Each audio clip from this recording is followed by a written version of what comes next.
اور ماں باپ کے ساتھ بھلائی کرتے رہو، اگر ان میں سے ایک یا دونوں تمہارے سامنے بڑھاپے کو پہنچ جائیں تو ان کو اف تک نہ کہنا اور نہ انہیں جھڑکنا،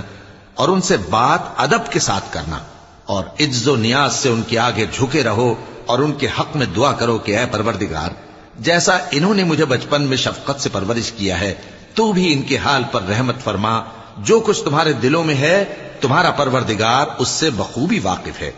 اگر تم نیک ہوگے تو وہ رجوع لانے والوں کو بخش دینے والا ہے، اور رشتہ داروں اور محتاجوں اور مسافروں کو ان کا حق ادا کرو، اور فضول خرچی سے مال نہ اڑاؤ